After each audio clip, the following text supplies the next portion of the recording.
Hello everyone, welcome to AVLSI lecture number 42.5. Today's topic which we are going to discuss is design of two-stage OTA or OPAMP. So let's directly begin with the design statement. So we have to design a two-stage OTA which is your operational transconductance amplifier or OPAMP which is your operational amplifier that will meet the following specifications. So we have to assume that the channel length for all the transistors to be equal to 1 micrometer. So let's refer to the circuit over here. So this is my circuit for a two-stage OTA, right? We have referred to this circuit from the last 4 lectures, right? And we have to design this circuit, right? So that what do you mean by designing a two-stage OTA or OPAMP? That means we have to find the W/Bar ratios of all the 8 transistors and the value of CC and the value of CL along with the value of I reference current source. Yeah. So let's continue. So here the specifications are given as follows. The value of voltage gain is greater than 5000. VDD value is 2.5 volt. VSS value is minus 2.5 volt. And your GM, which stands for gain bandwidth product, is 5 megahertz. The CL value is given as 10 picofarad. Slew rate is given as 10 volt per microsecond. V output range is plus or minus 2 volt. That means V out max is 2 volt and V out minimum is minus 2 volt. PM is your phase margin, which is 60 degrees. And ICMR, which is your input common mode range, is minus 1 to 2 volt. So minus 1 means it is V in minimum and 2 volts means it is V in maximum. And the power dissipation is given as less than or equal to 2 milliwatt. NMOS parameters and PMOS parameters are given over here. VTHN is 0.5 plus or minus 0.15 volt. Lambda n is 0.04. Mu n COX value is 110 microampere per volt square. And mu p COX value is 50 microampere per volt square. VTHP is minus 0.7 plus or minus 1.15. And lambda p value is 0.05. Okay.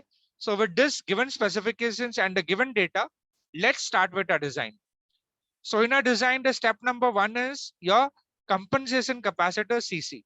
So remember, before you start with the design, it is advisable to draw the two-stage op-amp circuit diagram. Okay, so once you draw the two-stage op-amp circuit diagram, we have to be very clear key what we have to find from here. Fine. So first is we have to find out the value of compensation capacitance CC. So for 60-degree phase margin, you have to take the CC value as greater than 0.22 CL value, right? So we have seen the design equations, design procedure in the last lecture in detail. So you can refer that. So we'll take CC value as greater than 0.22 times CL. CL value is 10 picofarad. So CC will be greater than 2.2 picofarad. So we can select the value of CC as 3 picofarad. It has to be greater than 2.2. We selected it to be 3 picofarad. Next is the selection of ID5, step number 2. So ID5 is your tail current, and that is given by the formula slew rate into CC value. So slew rate is 10 volt per microsecond. So that will be 10 divided by 10 raised to minus 6. And CC value is, we calculated it as 3 picofarad. Right? So if you work out in your calculator, that will be 30 microamperes. So your tail current ID5 is 30 microamperes. Next is the selection of W by L of 3 and W by L of 4. So W by L of 3 is given by this equation, ID5 divided by mu p COX into VDD minus VTH3 max minus V in max plus VTH1 minimum, the whole square. So what will be mod of VTH3 max? It will be mod of minus 0.7 minus 1 minus 0.15. That will be 0.85 because it's a mod. And VTH1 minimum will be 0.7 minus 0.15. That will be 0.55, right? So we substitute the value of ID5, which is 30 micro. Mu p COX value is 50 micro. VDD value is around 2.5. And then V in max is 2 volt. Mod of VTH3 max is 0.85 and VTH1 minimum is 0.55. So if you work out in your calculator, this number, this fraction will be equal to 15:1. That means my W by L of 3 will be 15:1. But since the channel length is given as 1 micrometer, the W by L ratio of 3 and W by L ratio of 4 will be 15 micrometer by 1 micrometer. Now, why W by L of 3 and 4 are equal? Because when you look into the diagram over here, your M3 and M4 transistors are current mirrors. They are PMOS current mirror pair. So that's why your W by L of 3 and 4 are equal. So we have found out the W by L of 3 and W by L of 4 is equal to 15 micrometer divided by 1 micrometer. Okay, so that completes step number 3. We go to step number 4, which is the selection of W by L of 1 and W by L of 2. So your GM1 will be given by gain bandwidth into 2 pi into CC, right? Why 2 pi? Because gain bandwidth is in radians, so we have to convert it into hertz. So gain bandwidth into 2 pi into CC. Gain bandwidth product is 5 megahertz, so that will be 5 into 10 raised to 6 into 2 pi. CC value is 3 pico. So this number, if you work out in a calculator, it will be 94.2477 microampere per volt. Now we got the value of GM1. So your W by L of 1 will be GM1 square divided by mu1 Cox into ID5. So GM1, we know the value. The mu1 Cox is 110 micro. ID5 is 30 micro. So if you work out in a calculator, this number will be 2.69. Now we have to approximate to the nearest integer. So we select W by L of 1 will be equal to W by L of 2 should be equal to 3:1.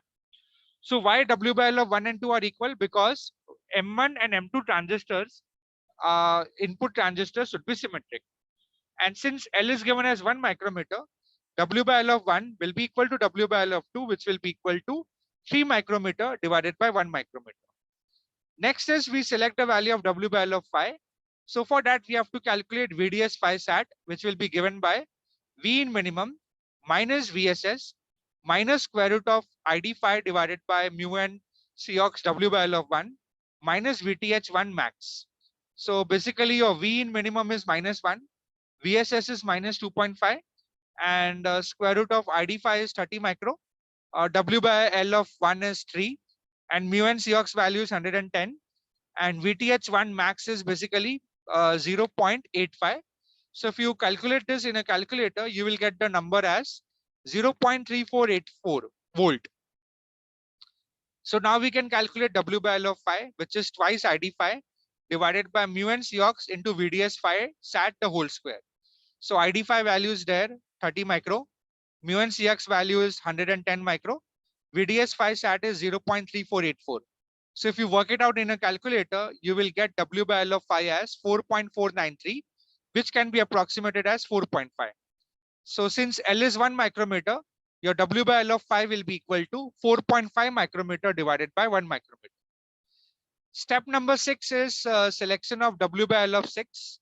So basically these are the equations for GM6. So GM6 should be greater than or equal to 10 times GM1, and GM1 is 94.277 micro. So GM6 should be greater than or equal to 942.477 microampere per volt. So we will take the value of GM6 as 943 microampere. Now the GM4 value will be square root of twice ID4 into mu p Cox W by L of 4, right? So let's go to the diagram and check out something. Your M4 transistor and M2 transistor are connected in series, right? So your ID4 will be equal to ID2. But what is ID2? ID2 is always half of ID phi. Tail current source, tail current divided by 2. Because OTA, your single stage OTA is symmetric. So current flowing through M1 and M2 will be same, which will be equal to ID phi. Therefore, ID4 is equal to ID2 is equal to ID phi divided by 2. So that's what we have written over here. So from here, we plug in the value of ID4 as ID phi divided by 2, that is 30 divided by 2, 30 micro divided by 2. So GM4 will be, if you work it out, you will get it as 150 microampere per volt, right? Next is, you can take the print screens for every step and write down and solve it on your own. That time you will gain confidence. So now we'll calculate W by L of 6, which is W by L of 4 into GM6 divided by GM4. So GM6 value was 943 micro, GM4 value is 150 micro, and W by L of 4 is 15. So W by L of 6 is coming out to be 94.3. So W by L of 6 is approximately equal to 94:1. Since L is 1 micrometer, W by L of 6 is 94 micrometer divided by 1 micrometer. Okay. So step number 7 is selection of ID6. So ID6 is given by GM6, the GM6 square divided by twice mu p Cox W by L of 6. So GM6 we know it's 943 micro, mu p Cox is 50 micro, W by L of 6 is 94. So if you plug in all the values, you will get the ID6 as 94.6 microamperes, which is approximated to 95 microamperes, right? So over here in the step number 8, we have to select the value of W by L of 7. So W by L of 7 is basically ID7 divided by ID5 into W by L of 5. So let's go to the diagram again. So current flowing through M6 transistor and M7 transistor is same. So ID7 is equal to ID6. So over here ID6 and ID7 are same. So ID6 is 94.6, which is approximately equal to 95 microamperes. So 94.6 micro divided by 30 micro into 4.5, and that will give you answer close to 14.19, which is approximated as 14:1. Now since L is 1 micrometer, your W by L of 7 will be 14 micrometer divided by 1 micrometer. Okay, so we calculated the value of W by L of 7. So in short, in a way we have completed the design, but we will have to check the output swing first. So what is VDS7? I mean, VDS7 will be equal to square root of twice ID7 divided by mu n Cox W by L of 7. So what is ID7? ID7 is same as ID6, which is 94.6, which is 95 microamperes approximately. Mu n Cox is 110 micro. W by L of 7 is 14. So if you work it out, your VDS7 will be 0.351 volt. Okay. And what will be your V out minimum? Let me show it to you in the diagram. Your V out minimum will be overdrive voltage for M7 plus VSS. Okay. So your overdrive voltage of M7 is VDS at, VDS7 only, which is we calculated as 0.351, and VSS value is minus 2.5. So your V out minimum value is minus 2.15 volt. Now what is V out max? Let me show it to you in the diagram.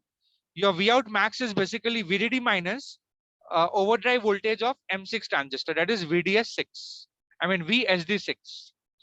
So over here, your V out max is VDD minus VSD6. So we have to calculate VSD6. So for that we calculate ID6. We write the formula for ID6 as half mu p Cox into VSG6 basically. So here it will be VSG6 minus mod of VTH6 the whole square, and which will be equal to half mu p Cox W by L of 6 into VSD6 the whole square. So your VSD6 is basically square root of twice ID6 divided by mu p Cox into W by L of 6. So ID6 value is around 94.6 micro, mu p Cox is 50 micro, and W by L of 6 is 94, right? Let's check it out. Yeah, W by L of 6 is 94:1. So we plug in all the values, you will get VSD6 as equal to 0.2 volt. So basically your V out max will be VDD minus VSD6. So it will be 2.5 minus 0.2, which will be 2.3 volt, right? But our desired V out range should be plus or minus 2 volt. And by calculation by design gives the value of V out minimum as minus 2.15 and V out max as 2.3 volt. So it is well within the output voltage swing. So your output swing is satisfied. Next, in step number 10, we'll check the power dissipation. So power dissipation is equal to VDD plus mod of VSS into ID6 plus ID5. Now VDD plus mod of VSS is 5 volt, ID6 is 30 micro, and ID5 is around 94.6 micro. So this will come out to be 0.623 milliwatt, which is much lesser than 2 milliwatt, which is the desired value, right? So our power dissipation check is also correct. Lastly, we check the voltage gain. So AV is given by twice GM2 into GM6 into 1 upon ID5 into lambda 2 plus lambda 5. into 1 upon ID6 into lambda 6 plus lambda 7. So we plug in all the values over here. We got the values of lambda 2, lambda 4, lambda 6, and lambda 7, depending upon the NMOS and the PMOS transistors. And we know the value of ID6 and ID5, that is 30 micro and 94.6. We also know the value of GM2 and GM6. So these are the values over here. So if you check it out, the value of voltage gain is coming out to be 7,732, right? And the desired value is 5,000. So our voltage gain check is also perfect. So your design is absolutely correct. So as a final step, you have to draw the designed two-stage amplifier, right? So step number 12, this is my step number 12. Let me zoom out a little. So this will complete your design. You have to start with, this you have to complete, right? So how it is complete? We have written the value of VDD and VSS. Then all the W-bell ratios of all the transistors are mentioned over here. Micrometer divided by micrometer. So for M1 and M2, it's 3 micrometer divided by 1 micrometer. M3 and M4 is 15 micrometer divided by 1 micrometer. M6 value is 94 micrometer divided by 1 micrometer. M7 value is 14 micrometer divided by 1 micrometer. M5 and M8 value is 4.5 micrometer divided by 1 micrometer. And the I reference value is 30 microamperes, because M5 and M8 are a current mirror, and their currents are almost equal, 30 microamperes. And the current flowing through the ID6 is basically 95 microamperes approximately. The value of CC is 3 picofarad, and the CL value was given as 10 picofarad. So in this way, you can complete the design of two-stage op-amp. So I guess that's it for this lecture. And next time we will start with a new topic. So until then, have a good day and thank you.